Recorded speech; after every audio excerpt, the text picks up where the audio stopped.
All right, and we're live. Hey, everybody. I've got a round table here with me. We've got Lisa, William. Hey, everybody. It's been a while since we've been chatting. I've been out of town traveling with Peter and Reed across the country. Reed asked me to go on this tour with Peter Boghossian.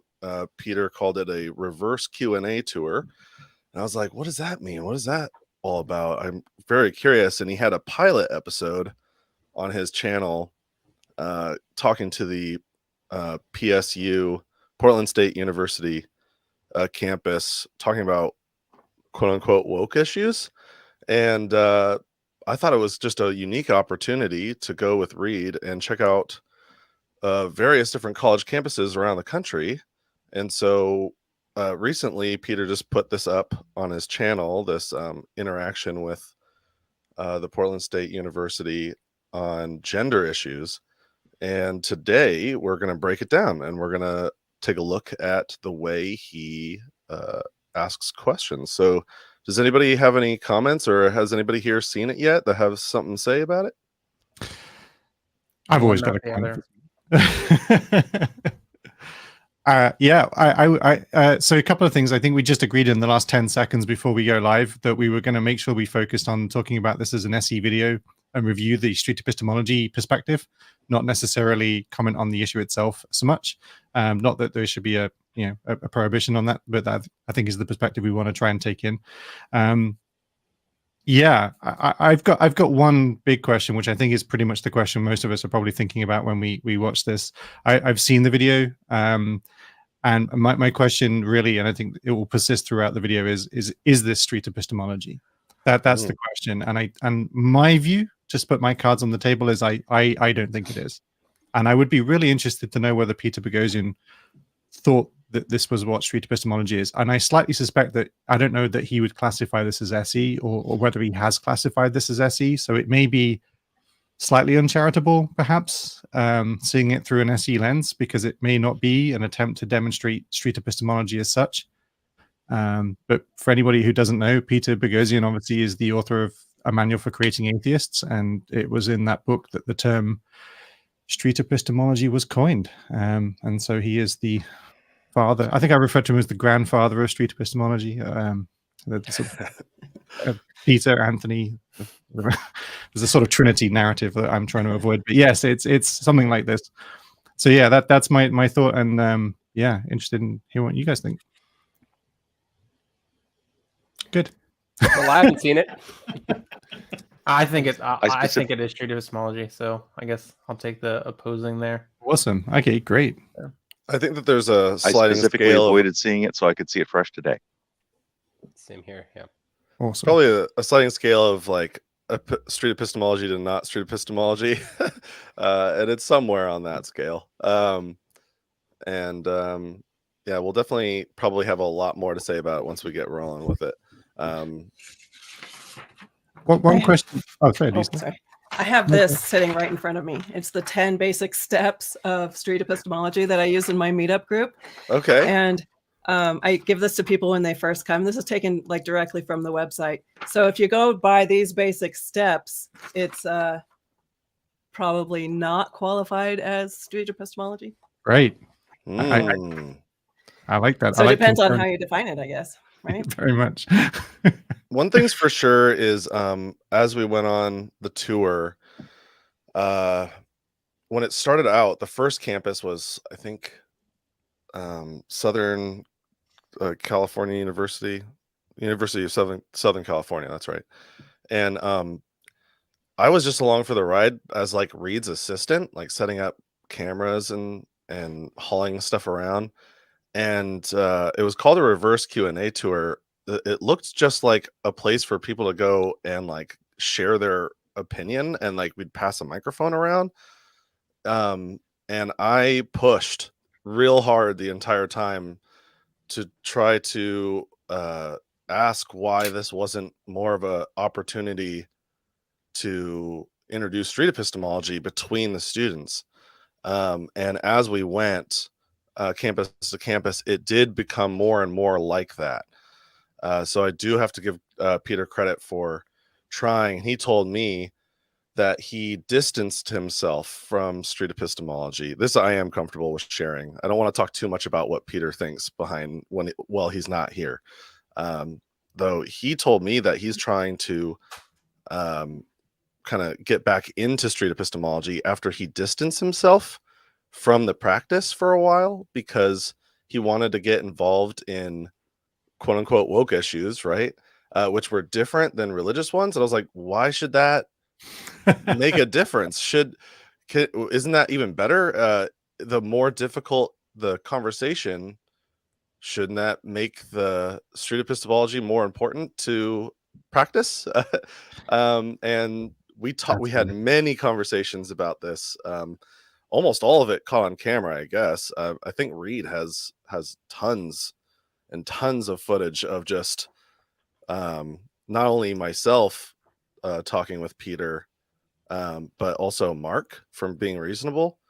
And I think the reason why Reed asked me to go on the trip is because my familiarity with the method, my availability in my schedule, which is a big part of it too, because I can kind of just drop everything and go on this trip. But another reason I think is because I don't hold the same views, I don't think, as Peter does. Whoops, I gotta put my phone in silent. And that allows me to ask my questions with more like curiosity, I guess. Yeah. And I showed up right after this. What we're about to watch today, I showed up right after this incident happened. And I'll tell you like the questions I had for them when they told me what happened. But basically, it was a little confrontation here at the end, as we'll see. That observation that Peter felt like he needed to move away from street epistemology because it wasn't a religious conversation. That's quite interesting. Obviously, in a manual for creating atheists, the inception of street epistemology was. Well, maybe I misspoke. It wasn't so much because it wasn't religious. It was because he thought that these issues were too contentious and would it would be a bad look for street epistemology as a community, I think, is what he thought because of the views he holds. And again, it's hard for me to repeat this because again, I still haven't understood it. And he has since changed his strategy anyway. And he started using this this kind of dialectic a bit more, though he does ask, in my view, a lot of closed questions. Wouldn't you think, or shouldn't this be the case, right? And some leading questions, or at least they feel kind of leading. And hopefully we'll point them out as we go. One observation. Go ahead. Sorry, go ahead. Oh, sorry. So one observation I have is like there's a slight game show narrative to it. There's clearly a very theatrical component to this. I think he even calls it a game. Right, and to what extent I wonder whether or not the camera and the actual resulting video is more the focus of attention than necessarily the individual conversations. And I think that's one of the things that makes me think this is not about SE. To me, street epistemology means that the locus of the conversation, the center of the conversation, is the interlocutor. And I would wonder, and Anthony's spoken about this, and about the idea that sometimes playing for the camera can be a temptation. Saying things that you know that you want the audience to hear you say means that the locus of the conversation becomes the audience and not the interlocutor. And I think that this is, firstly, what Peter's doing in this video is being done with multiple people at once, and there's a very theatrical component to it. And all of those things, I think, interestingly, to me, point to it not being SE. But yeah, I think maybe we should kick off with the video and take a look. Anybody else have any final thoughts or before we begin?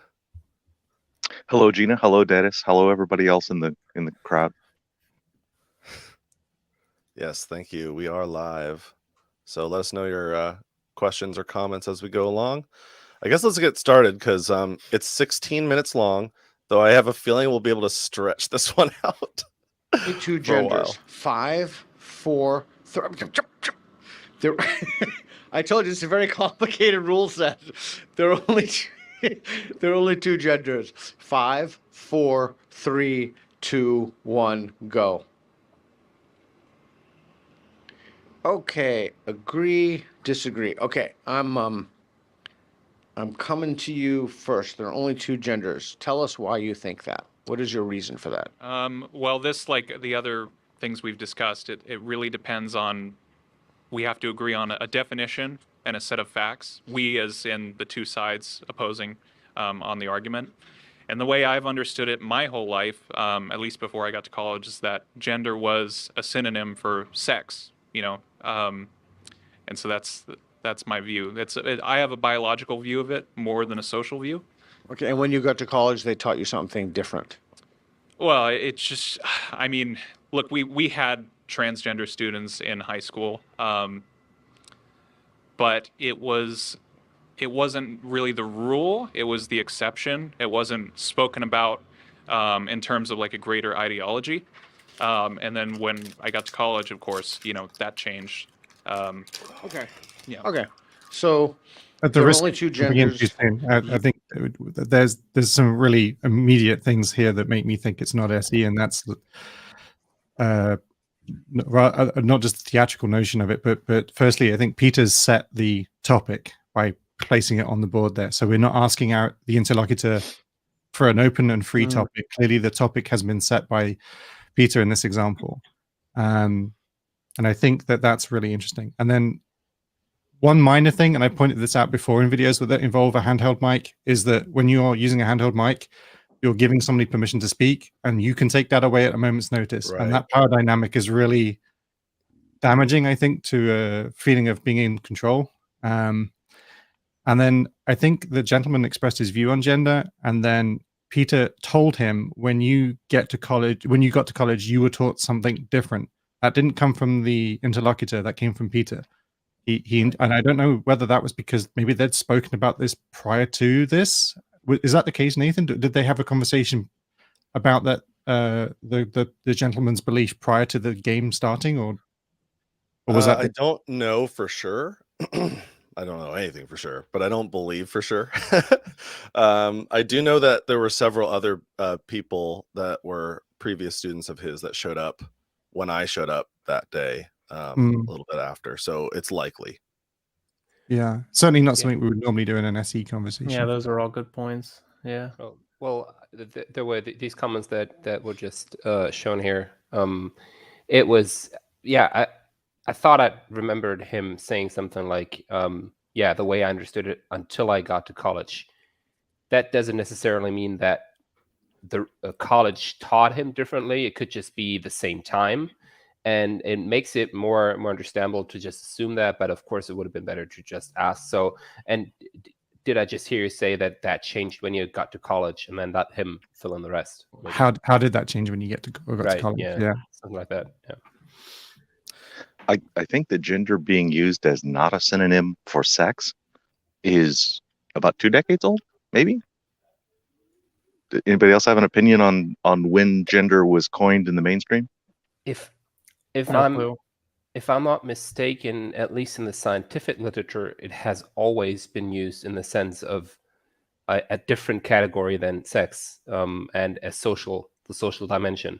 I'm not sure when that became mainstream and that terminology, but it just, to me, it's a little bit weird when people insist that one word has to be a synonym for another, because it's you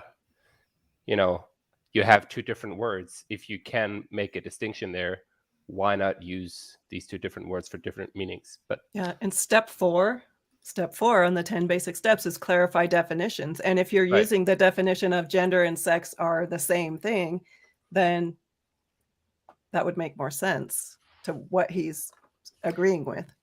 Yeah. But if they're different, then it's a different thing. And then obviously, like, people use words differently. So this is just how this person has understood this word. They've understood it as synonymous, but that doesn't make it synonymous. That doesn't mean scientifically it's synonymous or any of the above. Right. I think it's great that he felt the need to explain his definition to begin with. Peter didn't even have had to ask for the definition. He just gave it and explained why he thought that way and what that word meant to him. So Right. that was nice. Yeah, I do think a lot of this debate is characterized by placing an unreasonable burden on language and how human beings learn and understand and use language, which comes up, I think, later. It does. As a matter of fact, I was going to say, hey, Diamond, get those survey statements ready. Our man behind the curtain here. Because number 4, people create words and define their meaning. That rarely comes up really in SE conversations, though when it does, it's important to acknowledge or at least ask them how they're conceptualizing the meaning of words and how we are thinking about what it is we're talking about right now. And if people are using the word differently, what do we do? And in street epistemology, what I try to do is just pick a different word. So like if I want to talk about, biological sex, then I just change my language instead of asking my conversation partner to adopt my definition. So if I'm seeing gender as a synonym for biological sex, then I would just switch to the other thing to convey what it is that I'm meaning. Otherwise, what are we trying to do here? We're trying to understand how we're using language, right? So that's probably what I think this talk is mostly about. So about number 4 and about number 7. We'll get to those later on down the line. Yeah, I think by putting a gradient on the ground and asking people to stake a position, Peter is already making this a fight that is, I call dictionaries at 20 paces. It's a duel over what words mean, and stops being what we think in a more pure sense. That's interesting. I do like the Liger scale physically. I think it's an interesting experiment. I just think, though, in doing this, the practitioner should really be extra charitable with words and how they're defined and how people are using words, and then repeating back the intent behind the words and in the most charitable way possible that how, to set a wonderful example for the other side and how they're going to hopefully receive the argument, so that way they can understand it in such a way that they could talk about each other's defeasibility criteria to meet in the middle, or to bridge the ideological divide. Like, how do we bridge this ideological divide? I see myself over here, you're over there.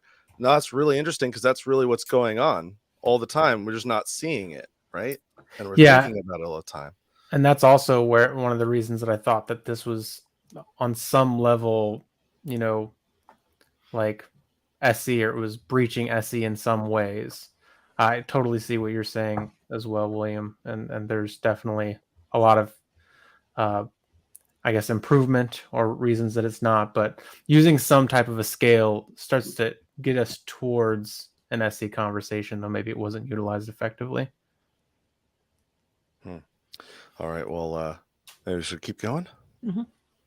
You would agree, and I'm going to move this just a little bit, if that's okay, so we can see the disagree. And you would disagree. Tell us why you disagree. From the definitions I've read with gender, I think it's not the same as sex. Just social versus biology. Okay, so where did the definitions come from? Oh, well, I'm well uneducated, but Like the dictionary or a gender studies book or? Google. Okay, that's cool. But when you Google stuff, you get all different kinds of answers, though. No. It depends. I mean, whenever it comes to definitions, you look up a word and you type in definition, and Oh, and there's a first one that comes, like a Webster's comes up. yeah, the type thing. Yeah, yeah. And then you'll get like 1 through whatever number. Yeah. Different definitions, Search usages. results, like, yeah. Okay. All right. Cool. So, so you think there are more than 2 genders, or 1 gender, or? Well, gender has more than one definition, and for discussion's sake, I choose to go with non-specific sexual way whenever it comes to gender. Okay, so He's acknowledging number 4 for and saying it you, out loud, basically. how do you interpret this question? There are only two genders. There are two sexes. I think there are more than two genders. Are sex and gender synonymous to you? Depends on the definition of gender. And what's yours? Definition of gender? Yeah. Does the pacing Take of your this time. feel combative to you? I'm putting you on the spot, to me, so take your The time. tone, All right. tone The is tone is- really wrong, right? It's like like- I say wrong in the sense, but it's not even. He's not controlling for his bias. I think he seems more aggressive, dismissive, and slightly combative. And if I was the gentleman he was talking to, I would start to feel that pressure gauge moving up, like starting to feel a little bit attacked, a little bit challenged unfairly. And again, he's got that mic as well. And he's got quite a confidence. So even when he's not got that mic, he's happy to talk over the other person and still be pointing that mic at the interlocutor there. Yeah, there are a lot of leading questions, and that's a big no. That's something you have to be careful about. I want to throw a flag on the field where he says, where did you get that definition from, a dictionary or a gender studies course? Yeah. And if I know Peter Boghossian, I am already aware that gender studies, he even doesn't call it that. He calls it grievance studies. So I'm seeing a bias. There was also, you may have heard the "so you think," not "I'm hearing," or "here's what I'm understanding from what you're saying." He's telling the other That's person such what a he good thinks. point. Yeah. Like there's just so many. It's in some ways this is actually a real charming sort of example of how SE has grown. Not only that, it's grown though. It's also a charming example of like, if you're not, it can be difficult to do, and sometimes bad SE.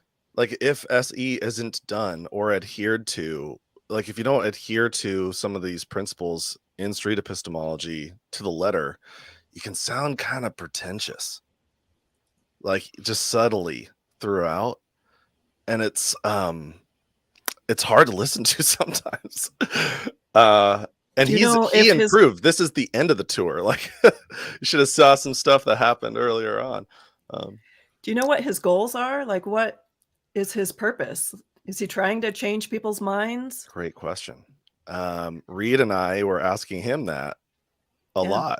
And he said that he at first was starting basically he was trying to platform students that felt like they couldn't speak on college campuses about certain contentious issues. And so we literally just went around asking students, like, do you feel free to speak your mind on college campuses? That was our main question. And I did all of the entrance interviews to the events and the exit interviews to the events. And if a student said that they didn't feel like they could speak freely in class, my follow-up question was typically, where's that pressure coming from? Is it coming from other students, or is it coming from faculty and staff? And I don't want to put percentages on it because I didn't like keep a tally, though it was non-zero, the number of students that said that they couldn't speak freely. It was more than, it was, though I think it was less than he thought. That it would be non-zero. Yeah, right. It was fewer than he thought there would be, I think, maybe. And it was more than what I thought that there would be. Though the pressure seemed to always come from other students. And to me, what I want to know is what contentious issues, which are contentious, right? Or controversial issues. What controversial issues do you not feel like you have pressure from other students in the classroom on? Is it these issues in particular, gender issues and other woke issues? Are those? Anyway, I had so many questions because he and I think kind of similarly about some of the philosophy behind wokeism and liberalism and things like that, though we think very differently about like the scope, I guess, of the problem, and whether or not the poor epistemology can be found only in these things, or if it's just everywhere. Anyway, I can go on and on. I want to respond to the chat. Yes, Daniel Ray, if you call me female, if you call me a she, I am not at all annoyed. Jeez. Daniel. I got the impression at the beginning that when he asked him for his definition of the term, at least I wasn't sure I really understood it. And I got the impression that Peter also didn't really understand it, but didn't really care. It felt like, yeah, I think I know what you're talking about, so let's move on. There's no need for me to ask you to make sure that I really actually understand what you're saying. Mm. Did you get that? repeating Dismissive. back. Go ahead, Will. No, I was just echoing Janosch's thought. All right, let's keep it rolling. So it's, to me, how you, it's a personal thing where you kind of how you define yourself on a sexual level, like in a mentality of like the way that you view others on a sexual level as well. It's not quite so biological. Okay. Does it come down to I like that how you transition. define yourself? Or is this the whole thing? Which, That's the whole okay, question, so yeah. yeah, that's the whole question. I think I don't want to misgender anybody, but you said he right? Yeah. So whatever he asked a good question. How do you define gender? Like, what is the definition of that to you? I still view it as synonymous with the term sex, but I think more recently, I mean, you've literally seen the definitions change in the dictionary, like Merriam-Webster. If you were to check some of the leading dictionaries 20 years Like ago. race is the one that's changed. Yeah. So if the definitions are changing, it's really hard for us to even have a discussion on the topic. I view it as synonymous with sex, but I mean, obviously there are people that are, dysmorphic and they feel a different way. And I mean, ultimately people have to make choices for themselves and be responsible for themselves. Okay, so let me ask you a question. So let's say I'm thinking of someone specific, and I'm sure you could think of someone too. Let's say that someone was born a male. In other words, they have a penis and functioning testes, but they're just super effeminate, super like crazy effeminate. They love dresses. They're flamboyant in their mannerisms. Yep. What It's kind of a thought experiment would you say being there, proposed here, in that but sense, gender was still synonymous with pause it. sex? But that's not a clean thought experiment. I don't think it felt immediately got very, very strange. Yeah. It wasn't really anything based off of I mean, it's a hypothetical, so you can kind of diverge from what your conversation partner is Sure. talking about in order to introduce a new concept or new idea. Though the last thing that we were talking about was number 4, which is people create words and define what they mean. And that's what the discussion seemed to be about up until that point.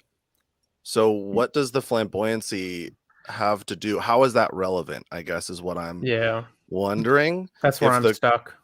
If what we're talking about is how people use words and define what they mean, I would imagine the course that I would want to take, if you want to get to the heart of someone's epistemology on the issue, is to ask, so what is, so we use these different words differently.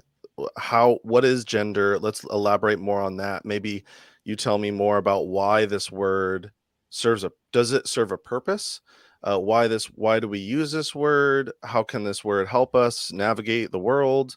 What is it, good for? There's all sorts of questions you can ask to explore why we would want to use them differently, or how we're thinking about it differently.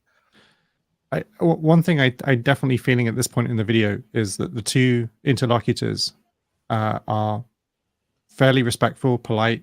They're not being they're not pushing an agenda. They're not being forceful in their opinions. Both of them on both sides of that scale have been careful to express that some of this is their opinion, or this is just what they're thinking, and this is how they've gotten to it, and they're kind of working on it. And that, the gentleman said, words are evolving, so it's like pretty hard, but this is how he sees it, but he understands words change. I mean, both sides of those interlocutors are both sounding very reasonable. The one person in this dynamic that is not sounding reasonable, is sounding combative, is pushing pushing buttons and sort of elevating the tone is Peter, and that's a real shame. Like, he seems like he's the one that's injecting the most unpleasant caricatures. He's the one that seems to be injecting the slightly combative tone, which is very, very antithetical, I think, to the goals generally of street epistemology. Imagine if Peter had asked both of his interlocutors if they could agree on a definition of the term gender. Oh wow, yeah. Just for the duration of the conversation, they don't have to use that all of their life, but just agree on one definition, just in order to be able to communicate, and then see where they actually disagree, not on the definition, but on the actual belief. Yeah. Just really quick here. What is his point here? What was this leading to? I think I missed the question at the very end there. I think he was trying to explore the difference between sex and gender, I think, and he was creating a caricature of somebody who was born with male genitals and but behaved effeminately. I think he was trying to explore that position. Right. So this guy is in the agree field for the claim there are only two genders, or there are two genders.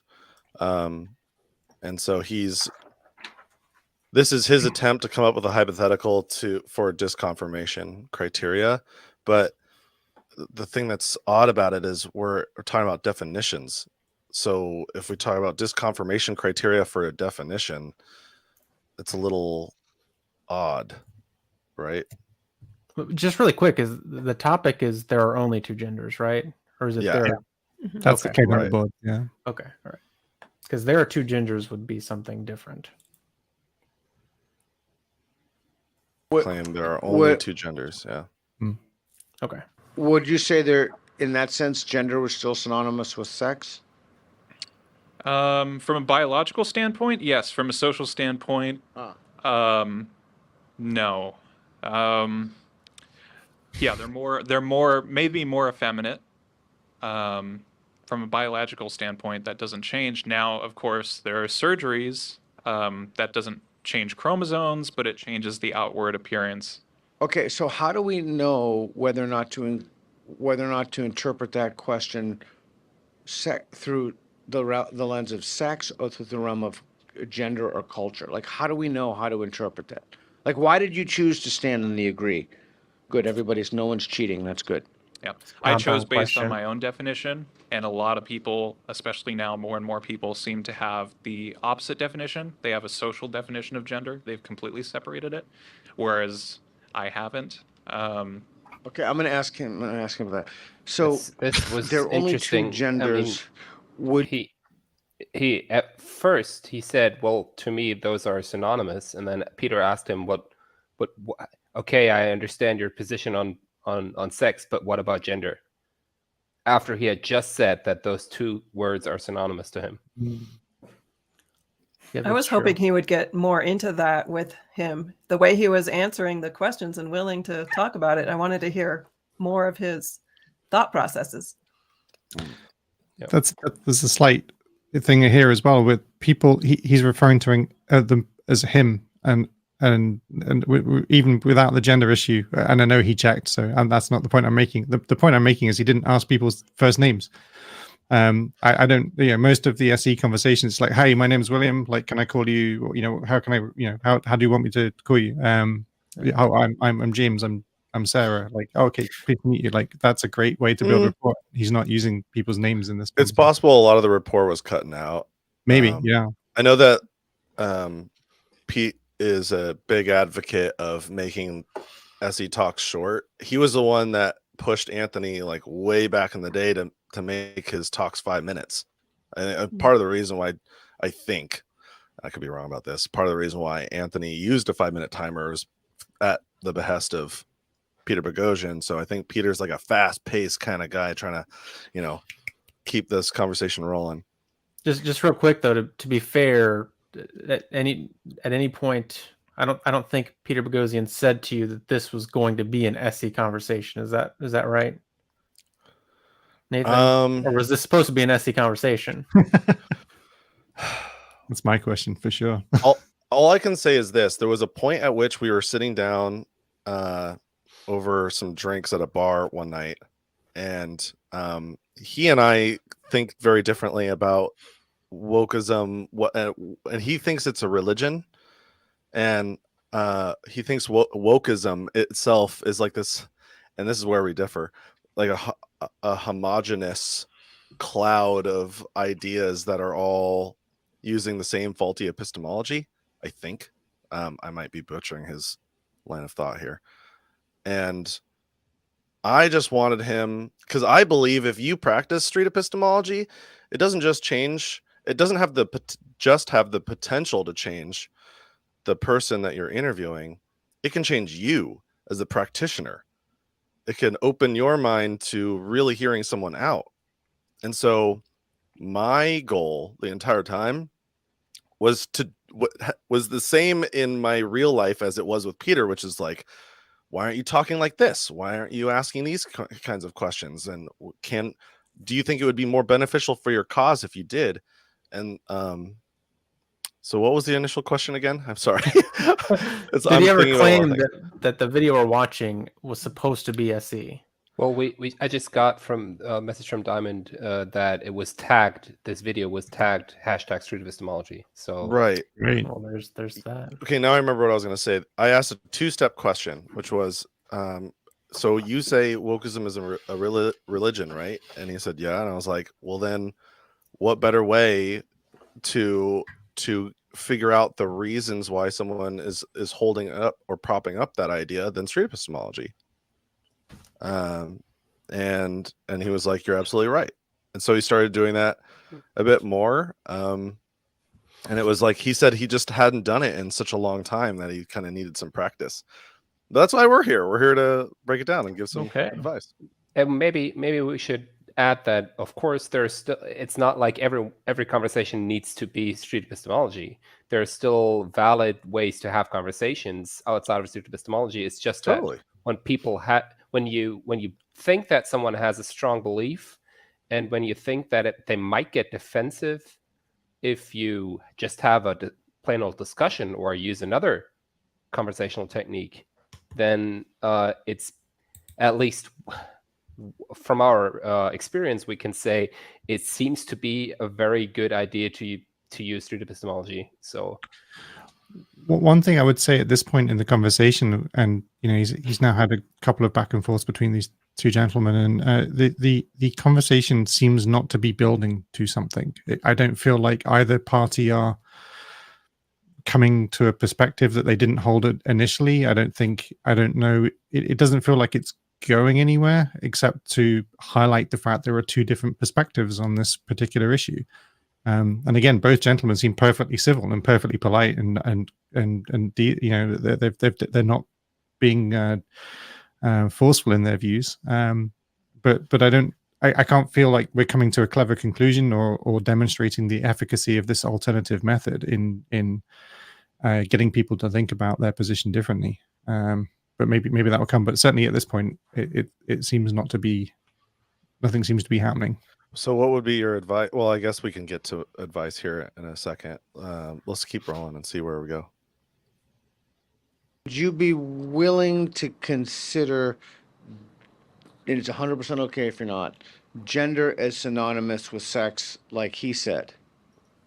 Like discussing on if I'm born with a penis and functioning testes, then the gender and sex are identical in that case. Well, language is tricky. Indeed, it is. That was kind of convoluted. Because like, to my understanding, I don't want to put words. Why is he just asking if this? Why is Peter asking? Will you just throw away your definition of this word? When he could propose a hypothetical scenario in which biological sex would matter in a certain scenario. I mean, that would be the direction to go, I would imagine. Or like, I mean, there's different avenues you can take, though. He just kind of asked his IL if he would just drop it almost. Are you cool with just dropping your use of the word? Well, why? Why would I do that? And he started asking a question just for I believe he wanted to ask just for the duration of this conversation, for the sake of community. And he interrupted him and said, no, just so No, permanently. Has to be permanent. There's a contract here that you're going to sign. Yeah, look, I really like Dali's dictionaries at 20 paces. This is exactly what this is. Words change. Words are human constructs. Meanings are not entirely synchronized between different human beings. Language is tricky. It evolves and changes. Like, these are things that are known, and these gentlemen are just exploring that. Like, none of them have said that they know the bedrock truth of whether gender or sex are the same thing. Everybody seems to be talking about the fact that their understanding of the language is presently in flux, as the language itself is in flux. It's changing and evolving. But again, I can't see why Peter isn't charitably able to accept that those things may be true. It doesn't feel like there's I'm not sure what the perspective Peter's trying to look for here is. Well, he might not have one. Yeah. So I know I talk about the survey way too much, but number 2 is we all share the same reality and only interpret it differently.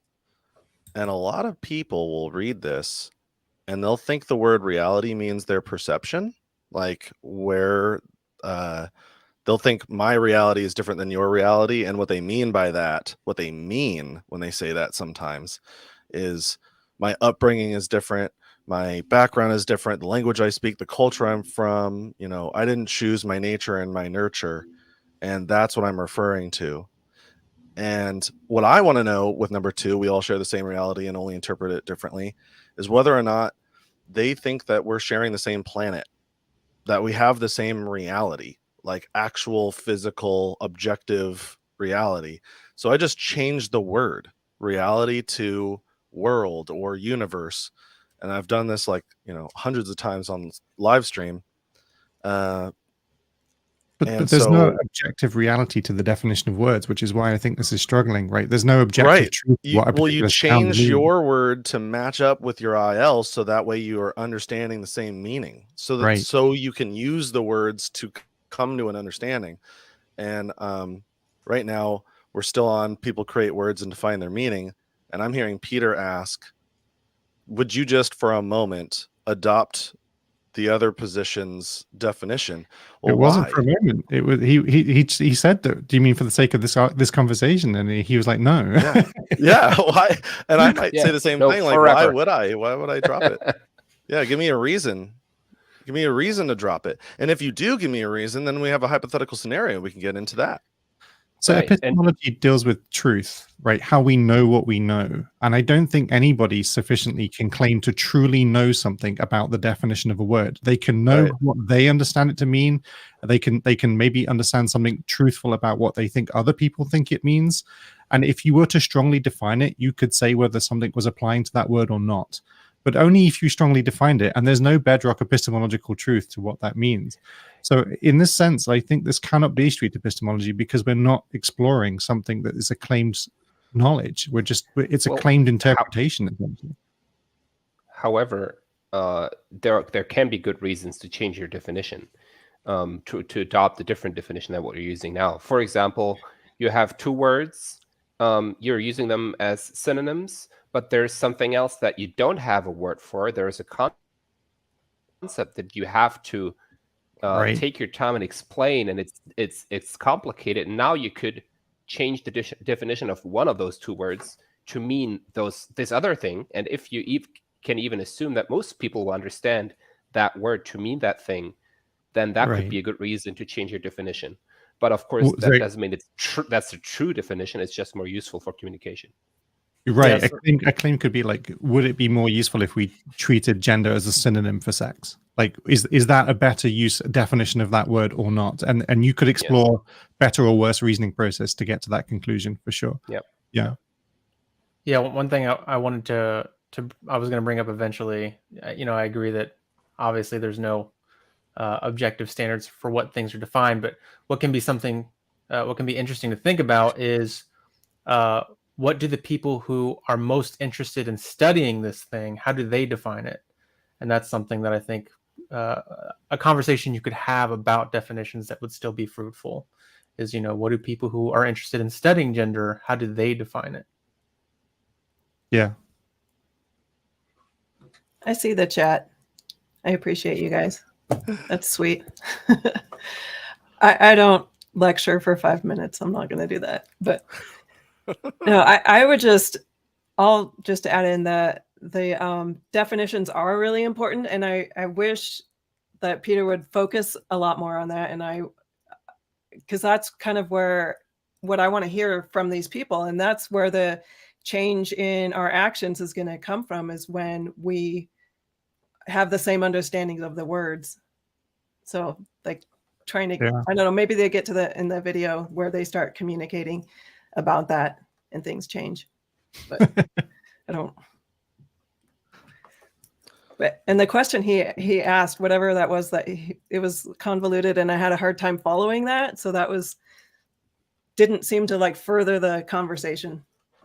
But yeah, it's hard to think on your feet too, though. So I get it sure that. is. It's also easy, for us on the sidelines after the fact, and we get to watch it multiple times. We've been thinking about it, and yeah. That's an aspect of the performance maybe that's not necessarily apparent either. Is like there's a concern that he might be playing for the camera and not for the actual interlocutor, but there's also a concern that maybe that puts an additional pressure onto him. In that now he's got to be clever and witty and articulate, and he's got to he's got to do a good job, and maybe that's putting unfair pressure on him in this moment. So he's prioritizing the wrong things, perhaps, and that can be very stressful, I'd imagine. Yeah, if he feels like he has to play game show host or something and be charming and witty. There's like more than one camera on him right now, right? That I saw another camera in the back. There's a brief. Anybody spot Reed in the background? There was a little "Where's Reed" moment, and there's multiple cameras on him. He's gone out there with a crew. That's quite a build up to doing something, and then now you've got to perform. That could be quite stressful for sure. Alrighty, let's keep it rolling.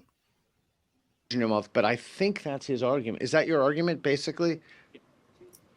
That language is tricky, or that those two things are synonymous? I agree with that too. We're arguing over language. Yeah. So in other words, we're going to ask both of you guys. Hold on, we're not doing the game yet. You can come to the next round though. You can come. Oh, you can jump in? Okay. Well, hold on. I'm going to come back to you. Okay. So you want to jump in? Okay. So you got to stand on the line. You can move anytime you want. Those are the only two rules now. You strongly agree there are only two genders? Are you a Portland State student? Yes, I am. Amazing. Okay. Tell us why you think that. I just think, like you were just saying, I think gender and biological sex are synonymous. That he was saying that. I was just repeating what he was saying. I guess I agree with that. Yeah. Why? I would just say, I guess that's how we've always looked at it throughout all of history. And I feel like it's only recently where we've started to change the wording about it. So from my understanding is that gender has always been looked at from like the perspective of language. Like language can be gendered. For instance, in like Latin languages. Right. Like L and La. Yeah. Just watched the new Batman last night. There was a whole thing about that. It was a terrible movie, but I watched that. Okay, so for the two genders, but so if you say like that's the way you've always looked at it, but we've always looked at things throughout all cultures. Like slavery was acceptable cross-culturally until very recently. So you can't really give a historical argument for that, right? Or no? I would say it's different because I think that's what I think. I think like that was gender, it was a close question, but it was closer to an SE question. That's where I thought that he could have, if he would have worded that right, it would have been a good SE question. Yeah, there's something weird about the right or no framing. It's really just fuddles the mind a little bit, right? I've already been convinced, by the way. I am convinced that this is not SE in reviewing it again. Well, is bad SE not SE? Well, and the other thing I wanted to say too was I've seen Peter Boghossian in interviews and talk a lot, and this is the closest I've ever seen him to SE. So, like to me, there were things where I saw like, oh, he did something different here that he didn't do an interview with X, Y, and Z. So I think I was just being more charitable because of that. Because I think he's trying. I think he might be trying, which is important. So I really want to just I think is bad SE is well, sorry, how did you frame your question there, Janosch? Because I think that's really important. Yeah, I said is bad SE not SE. Is bad SE not SE? Right. My But view is I think if you're I know what your answer is, but yeah, go ahead. you can't stop me from talking. Diamond apparently can. But no. Oh, I can. Oh no. There you go. Well played. Well, now everything I say is your fault because you're allowing it to happen. That's not how that works. Look, is bad SE not SE? I think if you're attempting to pursue the goals of street epistemology, honestly, then I could say you would fall somewhere on the continuum of success. I don't think actually that this constitutes SE, not just because I think he's failing to sort of reach the standards, if you like, of what we would consider an SE conversation, but I don't think he's even attempting to address those standards. I don't think he's really looking to encourage reflection necessarily. I think he's pressing an agenda, and I think that alone makes it not a street epistemology conversation. He's not trying to remain neutral. I don't think he's being honest either. Like, I think even in subtle, I don't think he's deliberately lying, but I think in the way that he's conducting himself, he's clearly being argumentative with one side and slightly more charitable with another, it feels like. And so I think all of those things mean that I wouldn't even say that this is an SE conversation that's just not good. I would say that this isn't even meeting the criteria of what I would consider to be an SE conversation. But I would be interested in your thoughts on that. I know I have strong opinions about these things. I'm sorry, were you asking me? Anybody, everybody, yeah. Yeah, I just want to look right into the camera at Peter, who might be watching this, and saying, we love you a lot. And we respect you so much that we are freely willing to criticize you without fear that you are going to hate us. Yeah, it definitely doesn't come from a position of unkindness. Like, I think it's about defining it. I think this is what was really important about that question. Is it SE? And whether Peter sees this as SE, which is the question I wanted to ask at the beginning. If he sees this as SE, and then I would say that he and I have different definitions of what street epistemology is, right? He may well not really see this as SE. I have in the past used the expression modern SE, even though it's not super old now. I think there is a distinction between the tone of a manual for creating atheists and what is currently seen as the practice of SE. They are wildly different things. So I would suggest that he certainly isn't doing what we would consider modern SE, which is why all these little things that we keep noticing we're wincing at slightly, because we've learned really through hard practice and hard-won experience, and not and collective sharing. We've learned to notice these problems and the problems that they cause, and so we're wincing at them. But this is very different from what he created originally, I'd say. So yeah. Not from a position of unkindness. And for sure. and if he hadn't written that book and hadn't come up with that term and that technique, then we wouldn't be sitting here and discussing this. So, Very true. Wonderful, thanks. All right, let's keep going. Biological sex is self-evident, which for instance, with slavery, they obviously saw was self-evident that all people are created equal. So let's see that again. Okay. I know, sorry, like if you're listening to this on a podcast or something, or like you're not watching, you're not going to know what just happened. But this girl comes in, or this person walks in, and they look at the sign, which is something that I've been critical with Peter for a while. It's like the way that we put up a claim on the board that is potentially contentious for the public to see. We got looks like that a lot going around campus. Which let's see here. Look at it again. Who edited this video? Because that's such a. And for instance, with slavery, I feel that this is warranted now, because at least putting her on the spot, like zooming in on her like that. Yeah, he definitely didn't get consent for that from her. Very true. Yeah.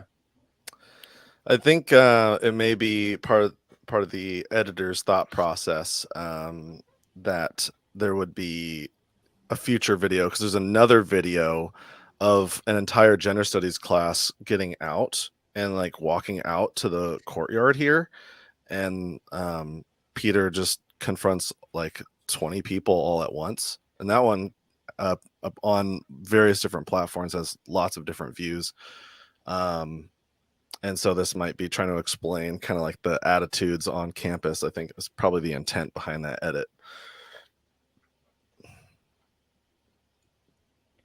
Okay. Obviously saw it was self-evident that all people are created equal, right? Okay. Okay. Are you buying any of those arguments? Do any of those arguments convince you to move to slightly disagree? No. What argument would you have to hear to move you to slightly disagree? What piece of evidence, what reason, what So this is reasoning would you have to disconfirmation. hear He's asking a to disconfirmation change question. your opinion? Oh. But it's not. He hasn't left number 4 on the survey. People create words that define their meaning.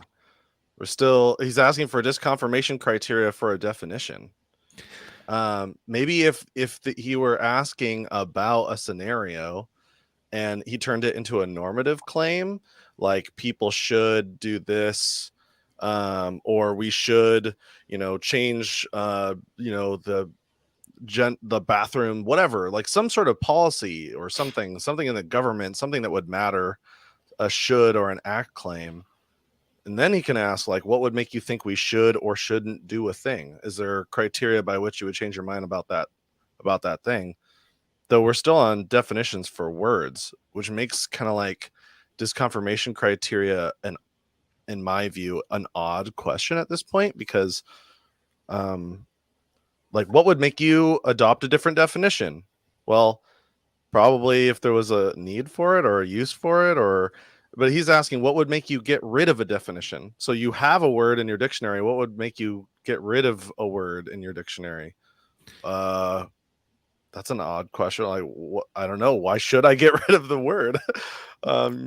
It was slightly weirder than that, though, because he was originally talking to the gentleman they were both wearing sunglasses, the guy on the left, and then he was talking to him for a while, and then the new guy with the black t-shirt came up, and he talked to that guy for a little while. Yeah, he stood on the strongly agree. And then and then he was like, okay, let's go back to this guy. So now all of a sudden, this guy's got no idea that Peter's suddenly going to come back to him. So now all of us, so this other guy has been talking about his views and has just been standing there, like, kind of probably feeling a little awkward and not sure what's going on, and listening to these other guys talk. And he asks him to reflect on the gentleman in the black hoodies response. And now he's challenged with a really complicated question. What would change your view on this? What would change your confidence in your view? Which is already hard enough for a lot of people. Which in a normal SE conversation, just engaging with that, getting somebody to think about what might confirm it, even if they can't come up with an answer there and then, might be really enough to let them walk away and have a think and generate meaningful aporia. Like, just realizing that you don't know and you're going to have to think about that, like, can be a really useful reflective tool.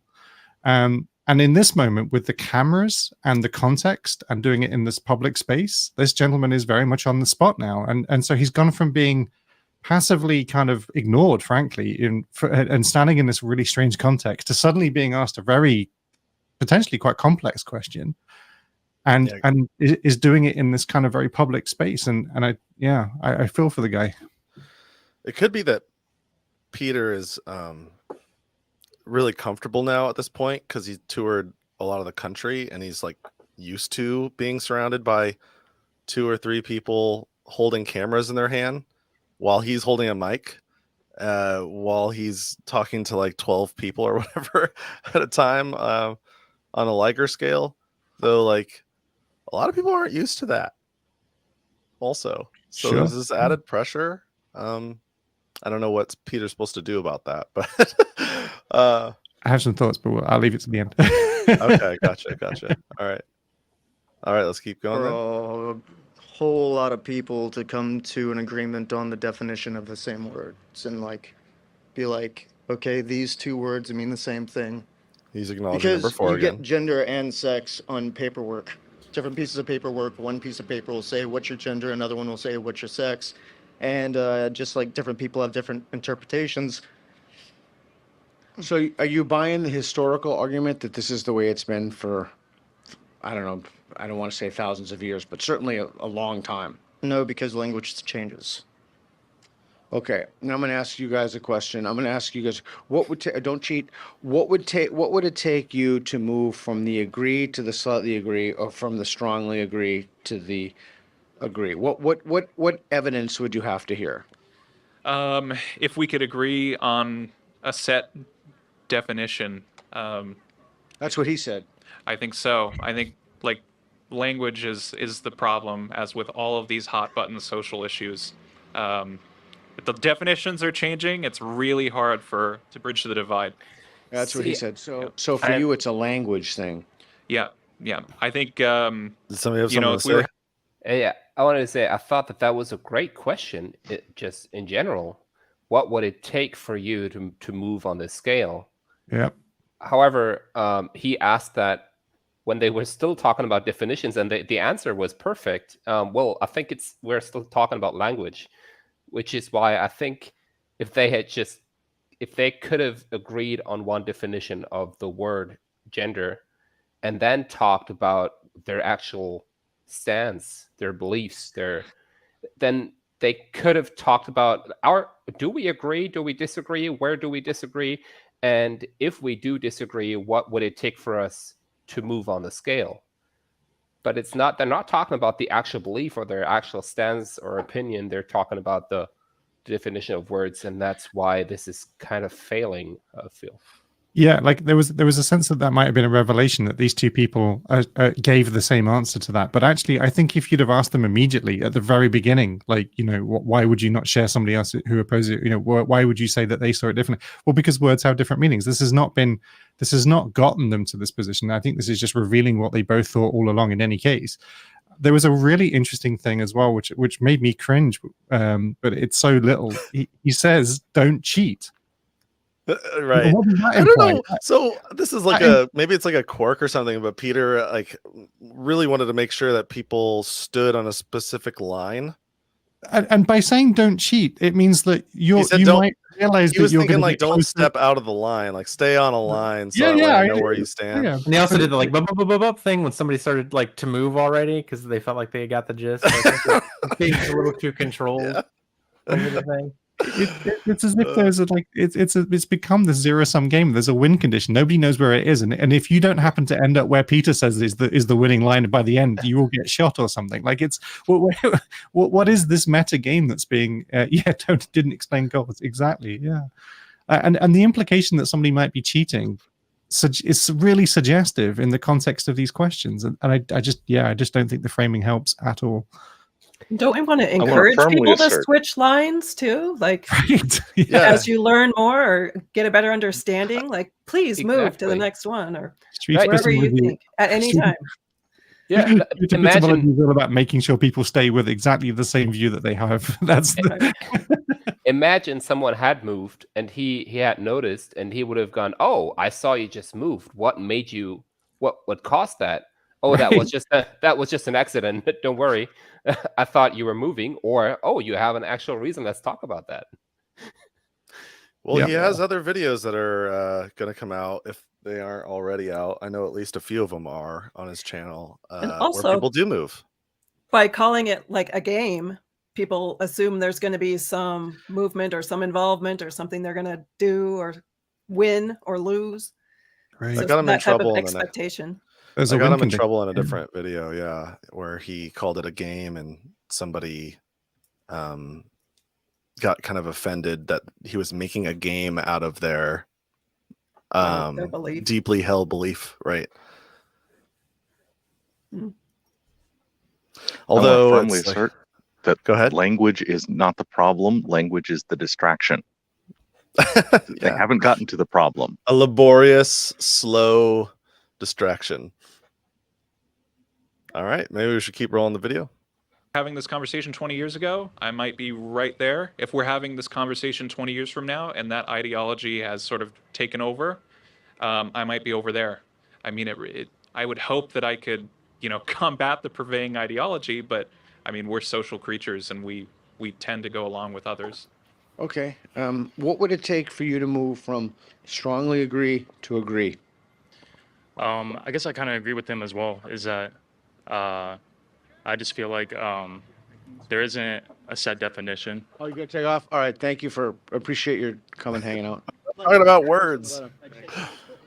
So I feel like there isn't a set definition, and that it's always changing. Or when people believe, I guess, on the other side of the argument, whenever they're asked a question about like how many genders are there, or like they would say like, in the bottom line it would be like, oh, there's infinite. You can pick whichever gender you want, which I just don't see as like clear.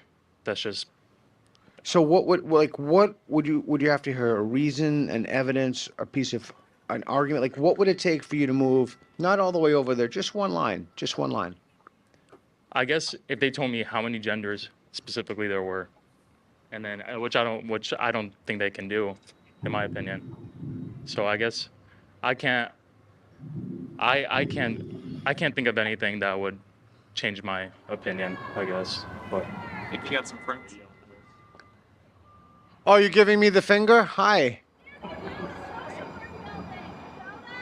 I'm standing in front of the social work building.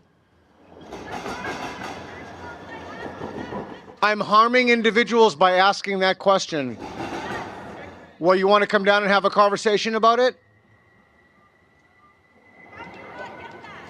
Why do you want to come down and have a conversation? Oh.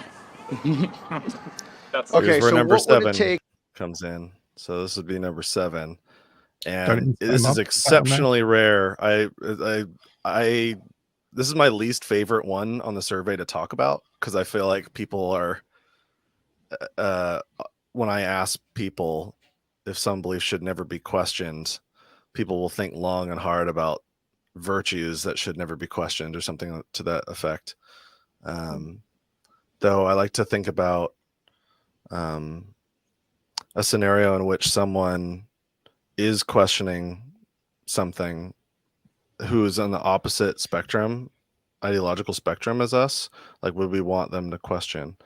And it matters if the questions are honest, right? Or if we don't necessarily have an agenda behind our questions, then it can be helpful. Though if we have an agenda behind our questions when we ask, then number 7 can kind of show its rear its ugly head. I think one caveat maybe we might want to consider is that maybe whilst I personally don't believe anything should be beyond questioning, I don't know that Right. it would be the same as saying everything should be able to be questioned at any time and in any context. And in any manner that I see, with a Well, sign in public. Even if you held for manner and it was civil and open and honest, but I don't know that all contexts would allow for. I think by merely being in a certain context, even an honest inquiry can seem unkind. Oh, for Yeah, sure. Context is like very important to the whole thing, because if like somebody is fundamentally questioning your humanity, and they have the power to do something about it, you're not gonna. That's not a good grounds for honest conversation. So all their questions are not necessarily going to help you, especially if they have the potential to persuade people that are also going to hurt you. So I think these students are complaining about the context of his location, and I don't know if I understand the context of his location sufficiently, or necessarily know whether I would agree with them. But I would certainly agree that there could be an implication in the context of where you are doing this and asking questions that might infer more than you intend to. Now, I'm not saying that is the case. I'm just saying that it's certainly something that might be worth considering. Yeah, I have so many thoughts. I'm almost overloaded on this one, but it's like there's viewpoint, there's like differences of point of view, and then there's differences of like conceptualization of decorum. Like, does this look like what? Like, I guess when I came up there, because I walked up after this was over and after gender studies students came down, and I remember asking Peter, like, have you seen what's the Change My Mind guy. His name was on the tip of my tongue just a minute ago. Steven Crowder. Steven Crowder, thank you. Like, I imagine I'm practicing theory of mind here and imagining what other people are thinking, right? That's what I'm trying to do when I'm practicing theory of mind. And if I'm on top of a roof and I'm shouting down, fuck you or whatever to some guy, like, what am I thinking? Am I thinking like this guy down here is like a Steven Crowder coming in with his talking points to, be an activist? That's what I would imagine these people up here are thinking. So it already is fueling tribalism at a distance. I guess I should try to be a little lenient. Like, I still want to encourage people to go out and talk about contentious issues. And I think it's perfectly fine, and you're within your rights to write something on the board. Though if you want to be an effective communicator in bridging ideological divides, it may be more beneficial to put that statement in the form of a question, or to let them bring it up. Or Like, let them bring it up, which Yeah. would be another one, instead of coming up with a thing and putting on the board to then discuss. That was another thing I brought up a lot over our tour. Was my theory was, across the country, if we allow people to come up with their own claims, we're going to find plenty of illiberal things that are not on the left. We're going to find plenty of illiberal things that are also elsewhere on the ideological political spectrum. And it's not like restricted to the left as he sees it. That was my thought. They said also like the just the fact that he's out there. Sorry to interrupt. Sure. Go ahead. Oh, I was just reading this comment here. They said it.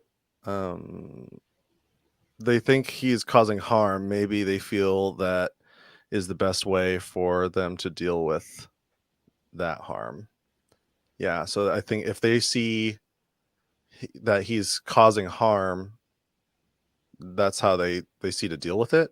And Peter thinks that's a huge problem. He thinks that the left, and he may be onto something here, is trying to shut down conversation. And they're trying to block the way of inquiry, as he would put it. And I didn't see a lot of evidence for that on the tour, but it's probably still out there. I don't know. What were you going to say, Lisa? Just that I'm really glad that he's out there doing it, and maybe these students will look up his video and like get into it and see that it's okay to question, and it's okay to have these conversations with people you have real giant, huge disagreements with, and you can be civil, and we're not trying to attack each other, but we can just talk about it, and maybe we'll change each other's minds, or maybe not. But just having a conversation is not a threat. I think I mentioned this in a previous video I've done recently, but I think honestly that if there is a space ever that should be allowing for your positions to be challenged and your ideas to be unsettled and it to go through a slight crucible of the universities, it has to be a university. It has to, yeah. And the one thing that we cannot allow to happen in society is for questions to be equivalent to violence. And there's too much of the narrative, to me, I think, in these spaces where we equate just asking a question to doing harm too directly. And that's not to say a question could not be harmful, or a certain question could not be asked in a way that is designed to hurt and cause pain and suffering. But I think pulling the trigger on that concern too soon prevents us from having our ideas explored. And I think SE works really hard to find ways of asking polite and respectful questions and to chat, but at the same time challenge any position. And I think this is why SE is really important, because you need something like SE in these spaces to fix the problem of the idea that questions alone are harmful. And yeah, so I think we need more SE and more polite civil discourse. And that would make a great SE talk, to have somebody make the claim that this question is harmful. Asking a question can cause harm. Yeah. That would be fascinating to get into. Yeah, 100%. Yeah, and I think if you reject the notion that questions are violence or can be violence, there's a large number of claims you couldn't hold.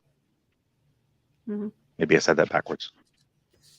Yeah, there's a moment where there's a student there that clearly thinks that there are two genders which can be harmful to trans identity, and Peter Boghossian again did not frame this in a good SE context, but he challenged the idea because the person's reasoning was, well, we've kind of always known this, and Peter Boghossian, was just like, well, we've always known that slavery was correct. Is us knowing something for a long time mean it's correct? And I think that's just an example of how, again, if it were framed differently, that could have been really effective in getting people who hold that position for that reason to think about why their reasoning actually isn't that good.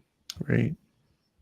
Yeah, engaging reflection on an interesting point that you seeing something a different way is really important. And unfortunately, this seems there's a slight, as I say, there's a slight performative component to this, and it would be an uncharitable idea that maybe Peter's looking for the conflict. He's looking to be circled by students and be challenged and be screamed at and make a view that he considers to be potentially not ideal look bad in comparison. I mean, he's being screamed at. He says, "Hey, do you want to come down and talk to me and ask some questions?" And that feels like a obviously that makes them look worse, and he seems more reasonable. But at the same time, I'm wondering if part of this is slightly to induce that outcome that you are going to. I don't want to use the word trigger, but you are going to cause an effect in the community, because they do tend to respond like this. And he's going to those places perhaps with that in mind. Have a conversation? Oh. Okay, so what would it take for you to move to the strongly agree?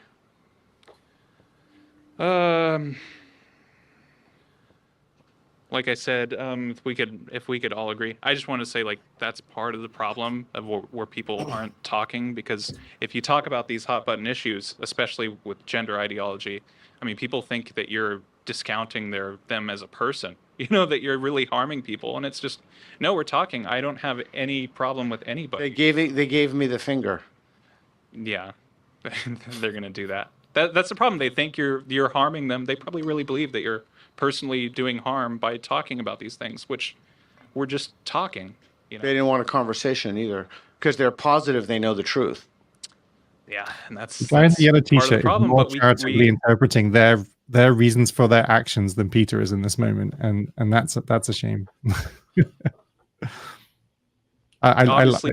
Sorry, I just like I don't think he was doing that for any other reason than it was just his honest opinion. It didn't sound like it was forced or, yeah, he was on brand. I just genuinely felt like he was expressing his view, and Peter seems the least charitably interpreting person here. We don't know the truth because we can't agree. We have different views on definitions, and we can't. We're just having conversations. Do you think I'm harming people by asking this question? No, not at all. Do you? So I'm just going to take a switch. What did you think of that? Everybody giving me the finger and telling me I'm harming people. Do you feel harmed? No, I do not at all. I think they're just shutting down conversation, which it's. What's your major here? Electrical engineering. So you probably don't get a lot of that silliness. No, not really. You probably talk about electrical engineering in your electrical engineering classes. Exactly, a lot of math. A lot of math. I'm not very good at that. Okay, so, so real quick before, do you find that attitude common here? I would say so. Yeah. Does it bother you? I guess, ironically, it makes me uncomfortable that them saying that. I guess it's harming people. Makes me feel like I can't give my opinion here on campus openly. And you have to reevaluate. Sorry, you have to reevaluate what you're saying. Like, oh, am I actually harming somebody? And you have to sort of think like, oh, no, I'm just having a conversation. I'm not harming anybody. Wow. I think in essence, I think that's the point that this is about, right? Like this gentleman feels like he feels uncomfortable and concerned because he doesn't want to express views, and I think that is the alarming repercussions of some of this. But the only way you can, two people are saying, either we have questions or we don't have questions, and if one person's going to be harmed by the not being allowed to ask them at the expense of somebody, now we have to talk about harm, and that's a really difficult thing to talk about. We're talking about empathy, we're talking about building a shared understanding, and a lot of this dynamic is not seemingly helping that. It's not a lot of this is about empathy, and certainly not a lot of it seems to be about empathy from Peter's perspective. Again, and a sort of big difference between what I think Peter's doing here and modern SE. A word of advice to inspiring practitioners out there: just keep in mind the phrase, put myself in their shoes, see the world through their eyes. That's your mantra. Say that all the time, right? That is what I think is, in essence, what we're trying to do. And I want to add to that and be aware that if I had grown up differently, had in a different group of people, I had different parents, I had different genes, I could be in their shoes. Actually, I could believe the same things that they believe, especially if it's something that you don't agree with at all. Just be aware that you don't choose the influences that lead to your beliefs. Peter and I actually had a great conversation about that over dinner once, but the restaurant asked us to put our cameras away, unfortunately, for that talk. But we talked about free will and all kinds of like deeper stuff like that. It was actually a great conversation. Yeah, if you don't think you could be sat in your interlocutor's shoes, you shouldn't be doing SE, I'd say. Like, that you really need that empathy, and you also need that curiosity as well, because it allows for curiosity as to how that outcome, how this person got to this position. And if you think that must be that there's just something wrong with them, then you've done, then there's no further questions needed, unless you can empathize and understand that you could have been in this position, and then you can start to be curious about where along the in our life's paths did we diverge, and maybe, and how did we end up in these different locations. I think that's the essence of the right questioning tools and genuine open curiosity, and I think empathy is just critical here. I think if you ever refer to either side of a conversation you're having in an SE, or either position or any position as that silliness, you're done. You are not being neutral. You are no longer doing SE. I think that is a pass-fail. Yeah, that was a big one. I got the impression that when the fact that Peter asked the people that he was talking to in his game, asked them what they thought if he was hurting them after this incident with the people on the roof. I felt like he felt attacked, and he was looking for allies to assure him that it's not his fault or something. He's not the bad guy. And I can see that if you are in a position where you're frequently attacked by people and you get all these accusations, you're hurting people, you're a bad person, whatever.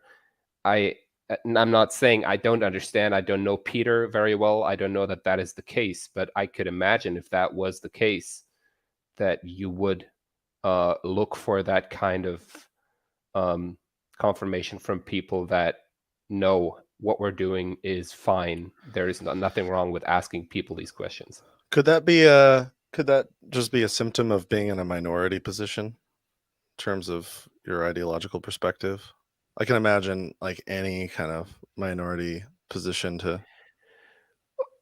Well, maybe not every minority position, but at least every regularly attacked minority position, or strongly disagreed with, or something like that. Maybe. What do you think?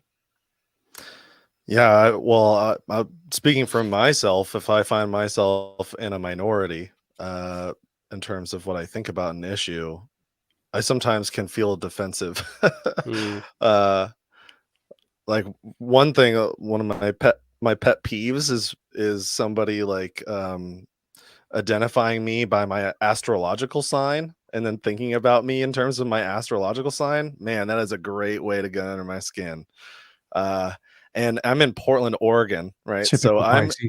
it's like a first date question 80 to 90% of the time. So I have to like remember to like hold back my rage and then like seek I'm not crazy, right? Like there's not something wrong with me that I'm upset by being asked this every day.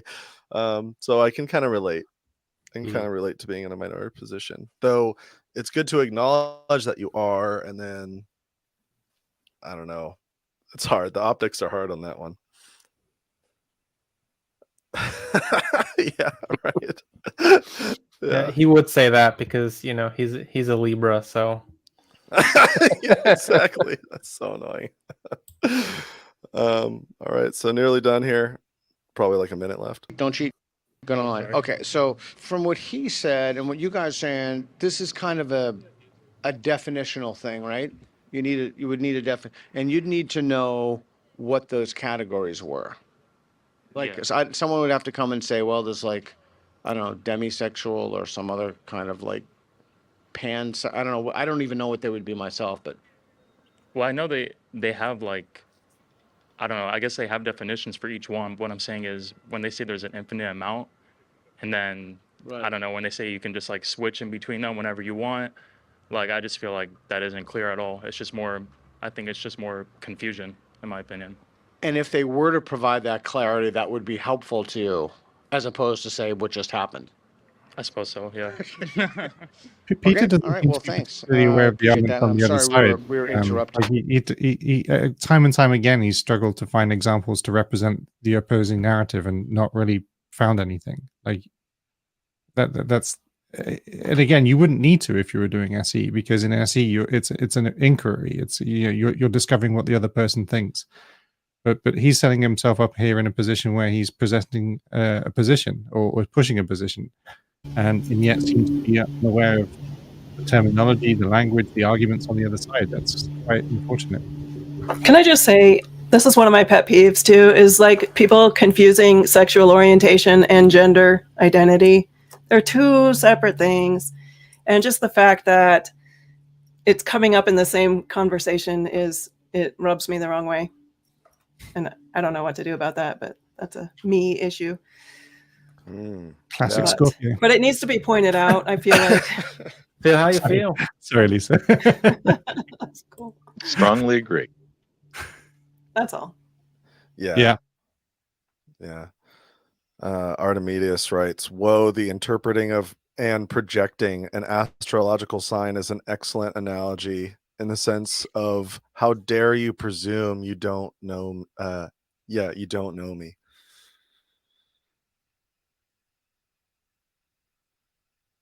Yeah. Is there more in the video? Barely. Let's go ahead and But that's finish it up basically now. the exercise. The exercise is you take a claim, can be any claim on the board, you ask how confident you are, ask what it would take you to move. I think I agree with what he said. I think this is a complicated claim because like you, when what you said about sex and gender, I do think it's a complicated claim because it depends on how you define the word, and everybody's defining the word according to their own political little football.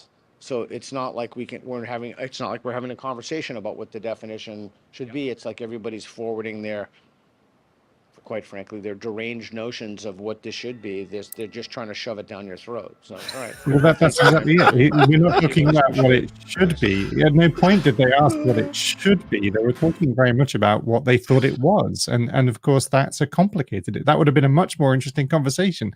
What do you think it should be is a much more SEable thing. Yeah. Deranged. Another word that is fail. Immediate fail. Oh, yeah, of course. Yeah. Absolutely.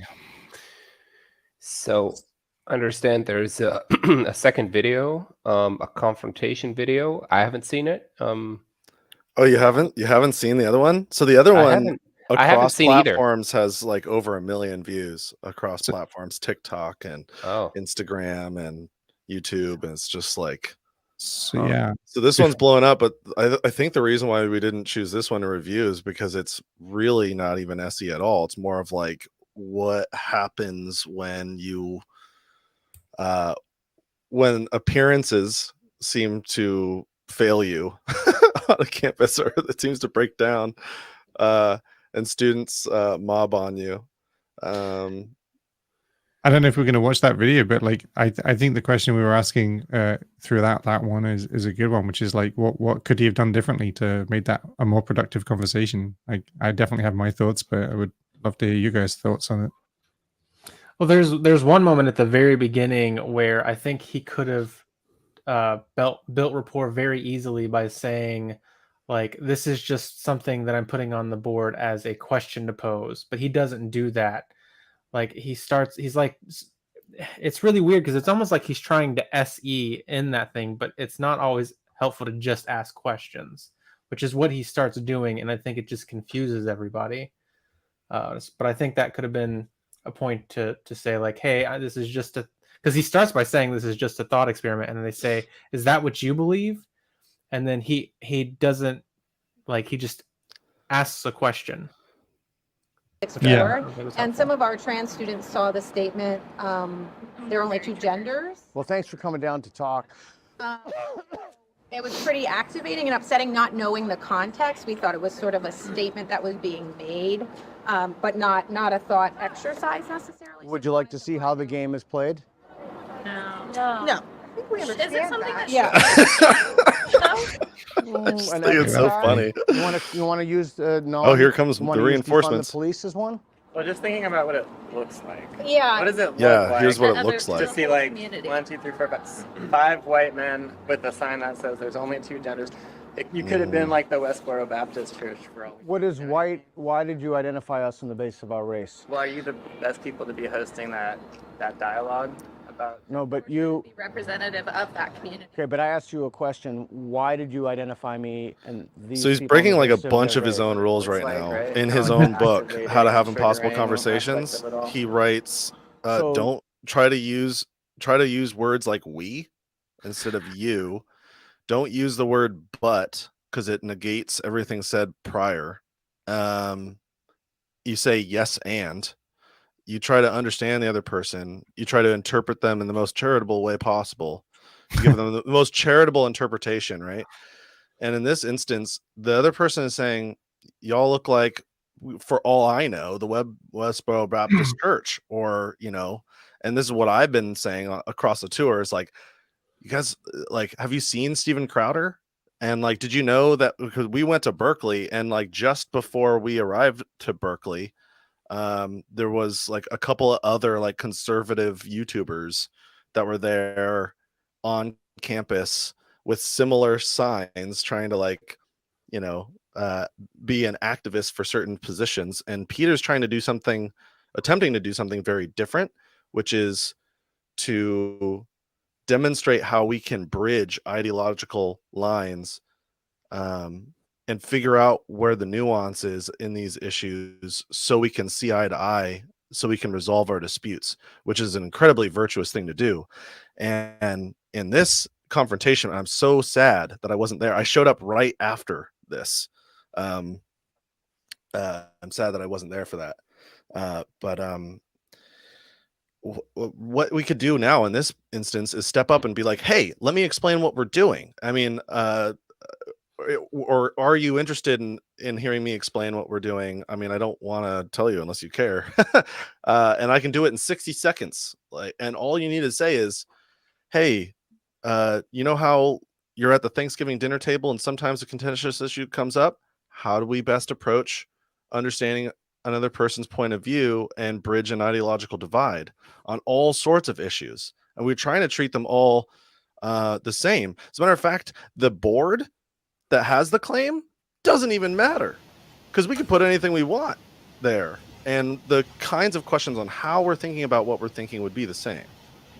I would have loved to see that, to see these people get involved and participate in it actively.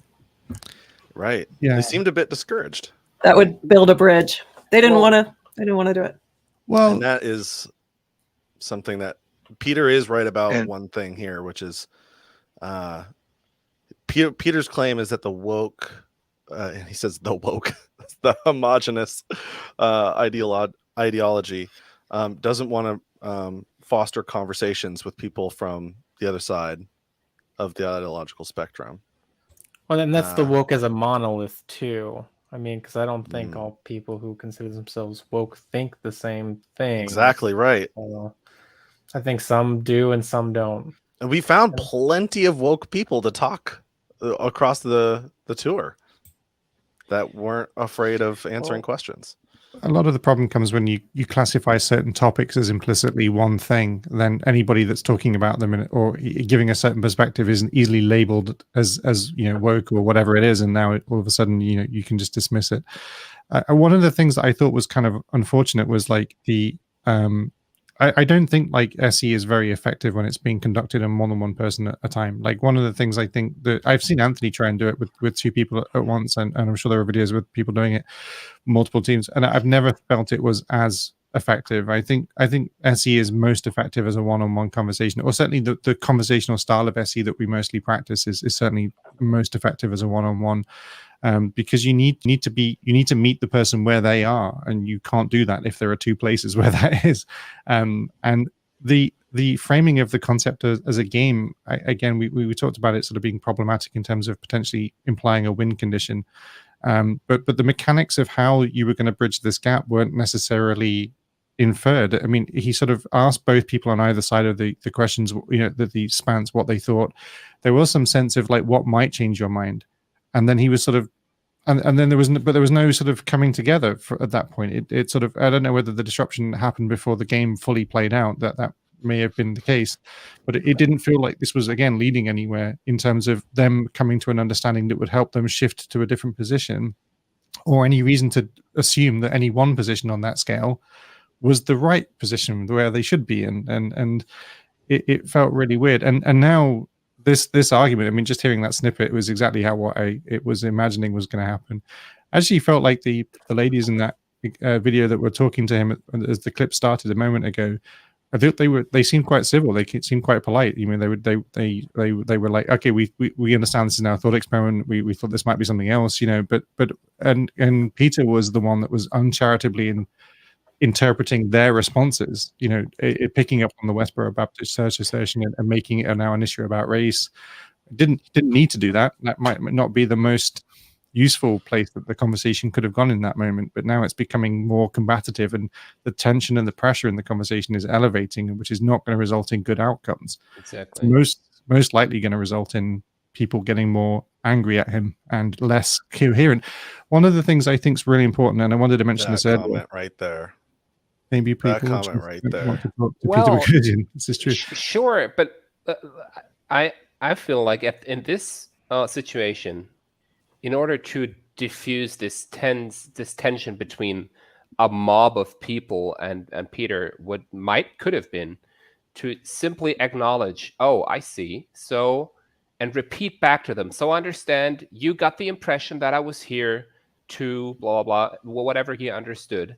Yeah. People would have felt validate their concerns. Validate their concerns, hear them out, right. and that could have set a completely different tone for the whole conversation. And people might have because they are there, they're probably upset, they're tense, and they want to make sure, they want to tell them what they think and why they are upset. And if he gets them the impression that they're heard, then they feel like, okay, I was heard. Now I'm calming down a little bit. Now we can start talking. But he's actually escalating their energy. Right? They're coming in hot and heavy, but they sounded like they calmed down. But then he sounded like he was escalating, and this is really unfortunate. Yeah, they give him a softball there with the whole so this isn't this is just a thought experiment. That was a softball. He'd be like, oh yeah, let me tell you more. Yeah. Moreover, what Peter wants people to stand on his Liger scale. And right now he's got 20 or 30 people standing in front, and he's got a huge opportunity, right? Now assert that he now knows what they believe because of where they happen to have ended up. No cheating. No cheating. The thing I wanted to mention before, though, which I think is important here as well, is these are not, and this is often cited as a criticism of SE, and it's certainly something we should think about. Is there is definitely a differential in the dynamic of somebody who's going out there and doing SE purposefully and being equipped with the tools of having these conversations, and somebody that you're just meeting on the street who is thinking this through in real time for the first time, probably putting it into words for the first time. you're not meeting people in the same space. Peter's gone out there with the intention of engaging people in these conversations. And not only did the people standing on his scale at the beginning of that video not, when they woke up that morning and were walking through that courtyard, they were probably not thinking about that. And so when people use language poorly or make maybe uncharitable statements that that don't ideally land, like the comment about them being a group of white guys, for example, it's so much more important to let that go and just recognize that in that moment, people are just using language in a way that makes sense to them in that context. And that's not the same as being somebody who woke up in the morning with a camera crew ready to go out and challenge beliefs and engage in this dialogue. And I think that it's going to make them seem worse, and that's not a helpful thing, and it's not building a bridge at all. It functionally needs to be recognized that these people were not there to do this civil conversation. They've been doing whatever else it was they were doing in their day until about 10 minutes ago. I don't think Peter's goal really is SE, though Diamond says in the comments in the private chat that he has a clip of Peter Boghossian explaining what street epistemology is, and that could I'm kind of curious about I'm extremely curious, and I'm extremely respectful. I genuinely respect the fact that you came, as opposed to 7 or 8 of you giving me the middle finger and saying fuck you to me. So yeah. So what do you gain from this? Like, what is your reason that you just want to cause trouble, or I don't know if that was considered building rapport. So you just group them all together. Damage rapport. Epistemology. And I'm fascinated if the people, epistemology is from the Greek, basically how you know what you think. Okay, so street epistemology is taking it out of the university and bringing it into the street. So I'm very curious. Okay, a sidewalk or a middle, like 20-year-old. This isn't street epistemology. You're doing this on the. Okay, if you don't like the word street, you can call it plaza epistemology, or whatever. But the idea is you take it out of the university and you supposed to be non-academic, right? For things justify their confidence in it. So this is a confidence scale. We can do this with any claim you want. We can do this with a mayor of the city. We can do this with should the United States be funding Ukraine? I think it's $800 billion. Should the United States, is it more important to control inflation or employment? And we put people on a spectrum. They start on, let me just explain again. So you asked, so I'll tell you. So what am I going to do? I think he's telling them the rules before he's telling them the purpose behind the rules and why the rules, why he would be doing it. He's telling them what he's doing. And it could be nice to focus on our reasons for why before we go into what it is exactly, like how to play, like present the problem. Hey, America's not talking to each other in the right way. Like we have all these different views and not everyone can be correct about every single one of them. Like the Tic Tacs, is the number of Tic Tacs in this box either even or odd? And if half of the country says they're even and half says they're odd, is one group right or is one group wrong? Like, what is that? How to think about all the claims? And by the way, does the capital T truth apply to this issue here on the board that I wrote down?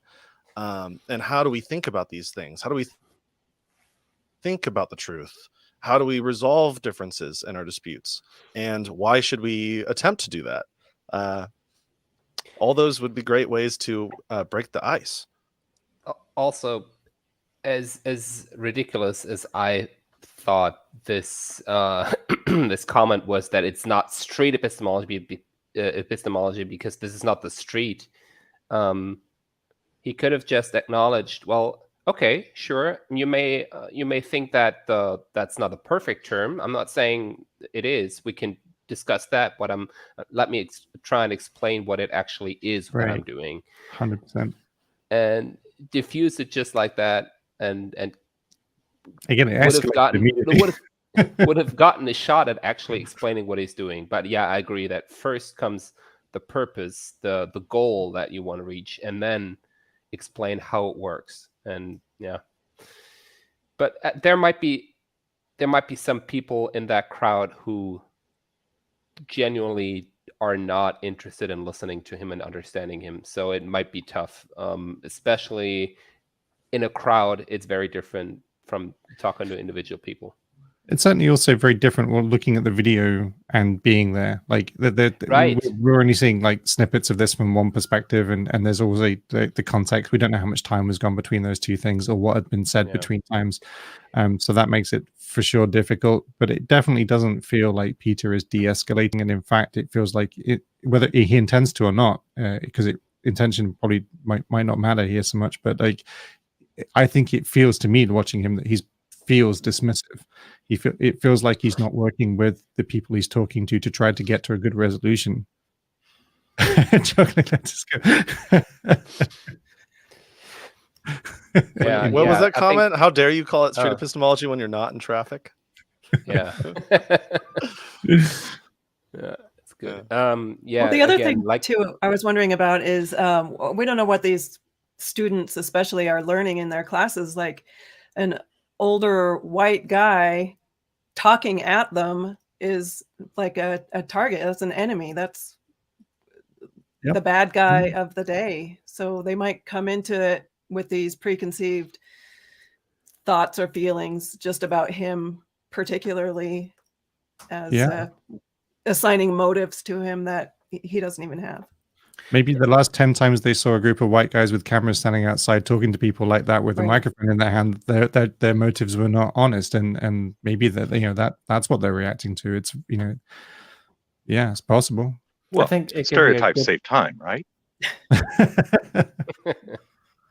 I think it can be a good practice or rule of thumb that if you find yourself like in a situation that he was in, or just in an emotional situation, to spend more time listening.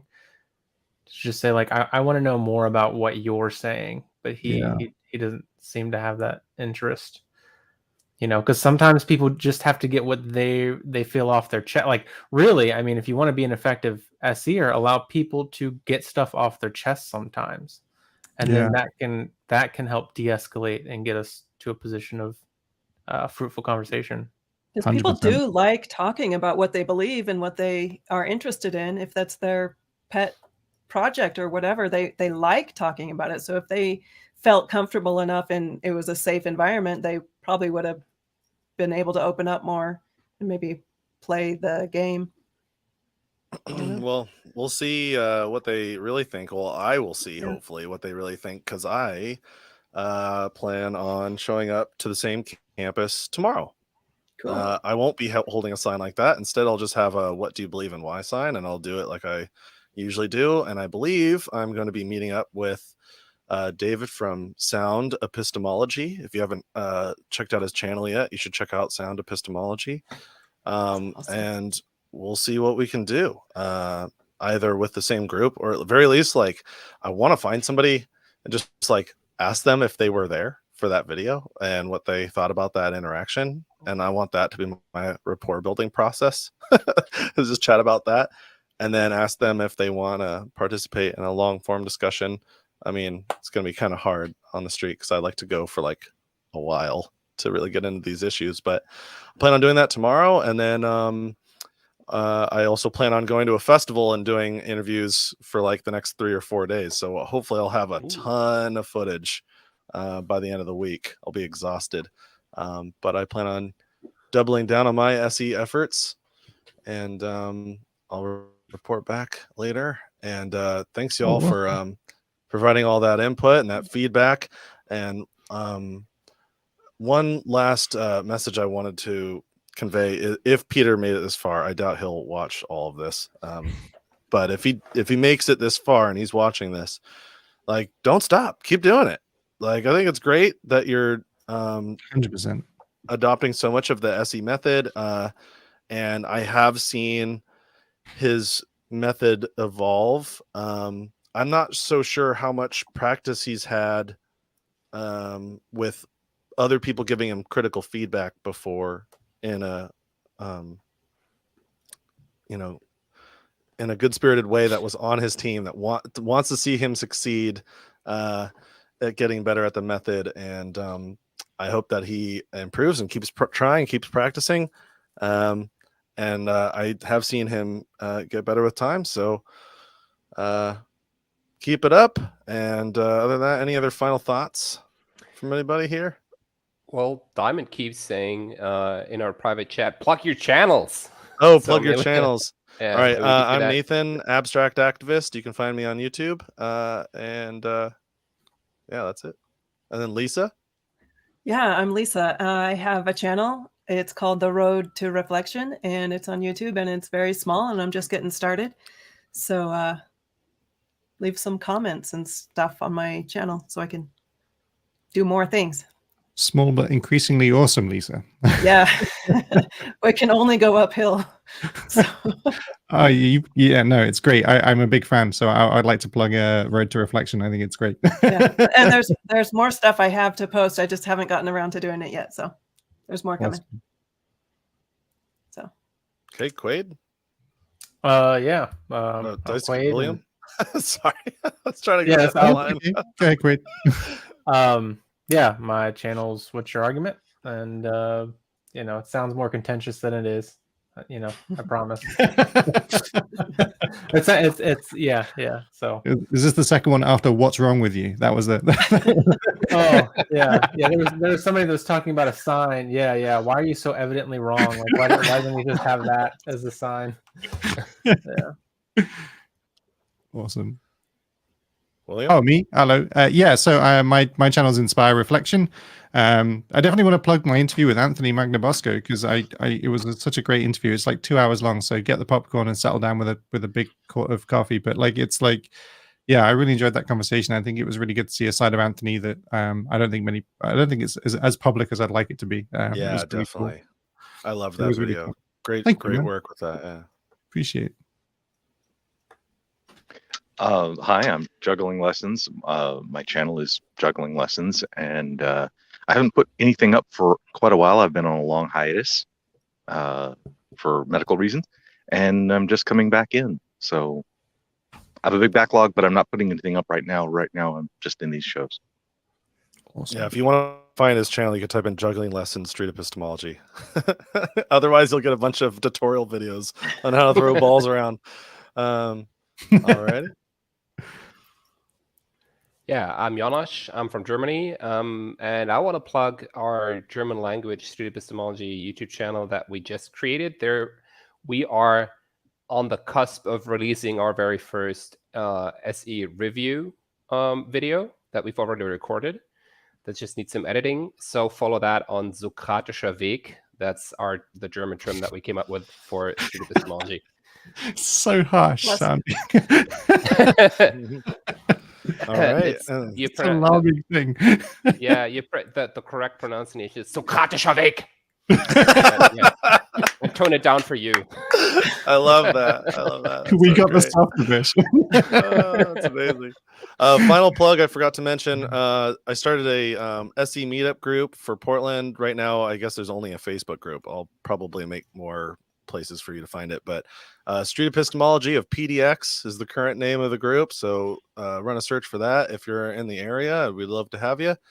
And other than that, thanks everybody. I really appreciate your time, and we'll see you next week. Well, we'll see you on Saturday for a call-in show also. All right, great. Thanks everybody. Bye-bye. Take care. Take care. Bye.